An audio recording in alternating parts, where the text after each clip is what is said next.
The World Cup field will grow to 48 teams when the tournament lands in North America in 2026, opening the door to more countries and more players. But based on the results thus far in Russia, an expanded field probably will dilute the level of play, leading to more unwatchable blowouts. Through Monday's game, 11 teams are winless in Russia and 4 haven't scored. 3 have given up at least 5 goals in a game and 6 matches have been decided by 3 goals or more. Advertisement and the confederations that have been the least successful will be rewarded come 2026. Africa, which has won only 2 of 12 games in Russia, will send 9 teams to the World Cup in 8 years. CONCACAF, the confederation that comprises North and Central America and the Caribbean, will have its entrants doubled to 6. Full coverage of the 2018 World Cup. CONCACAF teams have fared poorly in Russia, with Panama and former Galaxy goalkeeper Jamie Pinedo getting outscored 9-1 in 2 losses, while Costa Rica, which lost only once in Brazil, on penalty kicks, is winless and goalless after 2 games in Russia. Both teams will go home after their final group play games this week. Mexico, the region's third entrant, won its first 2 games, taking down reigning champion Germany in the process, and stands a good chance of advancing. 4 years ago, CONCACAF sent 3 teams to the knockout rounds. In this World Cup it will send only 1, for the first time since 2006. Major League Soccer also has had a poor World Cup. The league sent 19 players to Russia and all but 4 are certain to come back this week. And the 15 who are coming back, 6 each with Costa Rica and Panama, 2 with Peru and LAFC's Omar Gabr with Egypt, have yet to see their teams earn a point. The 4 remaining MLS players will square off Wednesday when Mexico, with LAFC's Carlos Vela and the Galaxy duo of Giovanni and Jonathan Dos Santos, plays Sweden and Seattle Sounders midfielder Gustav Svensson.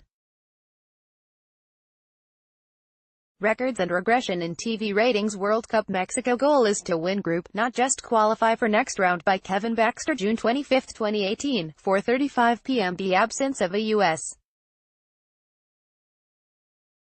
team in Russia, combined with early morning kickoffs in North America, has the press TV ratings for Fox Sports and Telemundo compared with what ESPN and Univision drew for their overall World Cup coverage 4 years ago. There have been bright spots, though. Telemundo drew an average of 6.6 million viewers for Saturday's Mexico-South Korea match, making it the second most watched sporting event in the network's history, behind only last week's Germany-Mexico match. The Mexico-South Korea audience peaked at 7.6 million.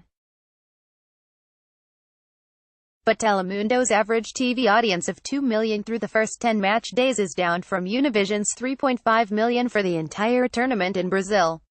Saturday's 3 matches on Fox, meanwhile, averaged nearly 3.9 million viewers, topped by an audience of 5.4 million for Germany's stoppage-time win over Sweden.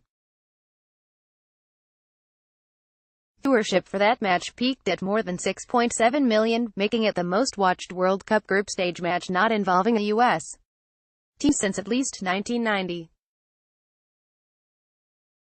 Mexico's win over South Korea pulled in nearly 4.7 million viewers on Fox, which drew an average audience of more than 2.1 million viewers through the first 10 days of play. ESPN's World Cup coverage averaged 4.6 million viewers 4 years ago, although that included a record 26.5 million for the tournament final.